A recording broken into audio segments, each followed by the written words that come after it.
Another one of my favorite cards, I have to say. I do love a lot of these cards. Um, this is the second card now that we've come across of only two. There are only two of them. That is elementless. So the death card often comes up, and we associate the death card with change. And certainly there is change, there is transformation in death, for things to become something else. Um, they have to, or an element of them has to die first.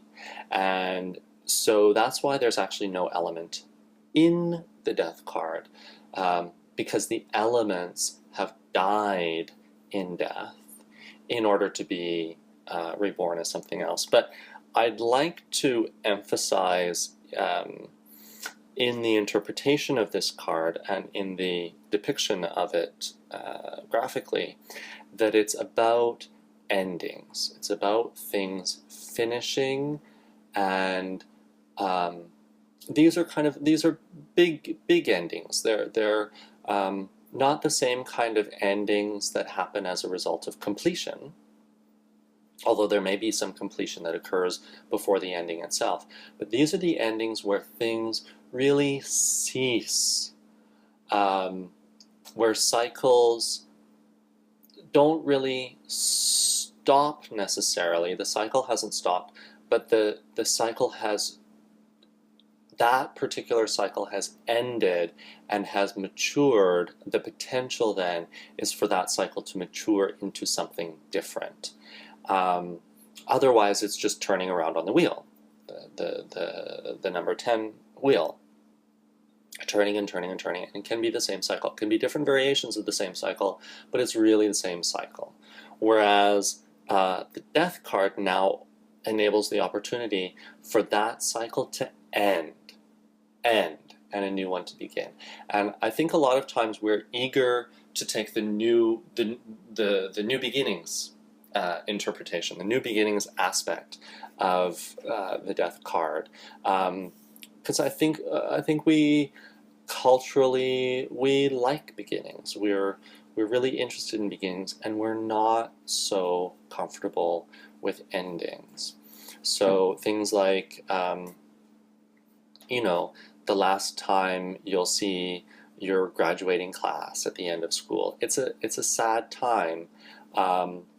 And it's a period of change. It's the ending of one phase and the beginning of a new phase. And we often have a little discomfort and sorrow with the ending of that phase. We certainly like to look forward into the new beginning aspect of the phase. It's a transition in that way. But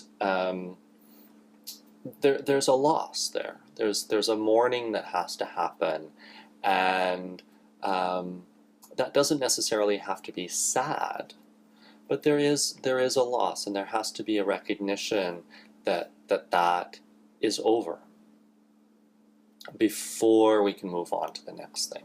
So that doesn't really explain much about the symbology of the card, the visual imagery in this particular card, but there is that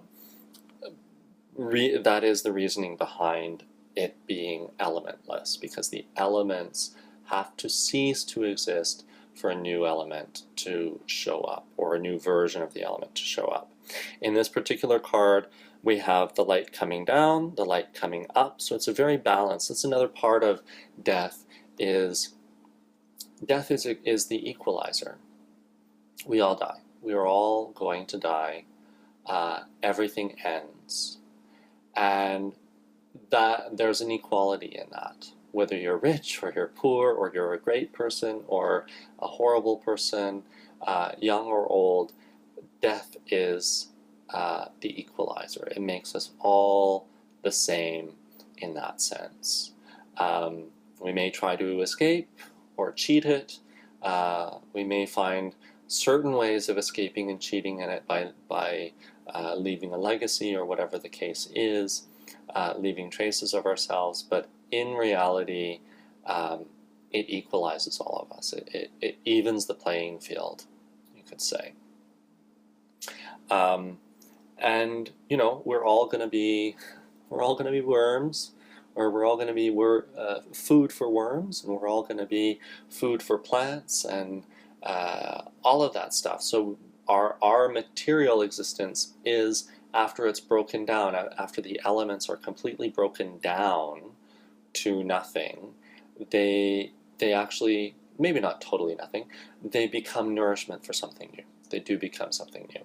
So anyway, so that's the elementless death card, which is very closely related to the void. You can even think of the void, the death card, as being the zoomed in version of the void. If we really could have a large enough perspective on the void to be able to take in all that nothingness, which is totally impossible, but it's nice to think about. If we could have that perspective to be broad enough to take in the entire void, and then if we zoom in on it, then it's the death card. Or if we zoom out enough on the death card, it's that tiny point of the void.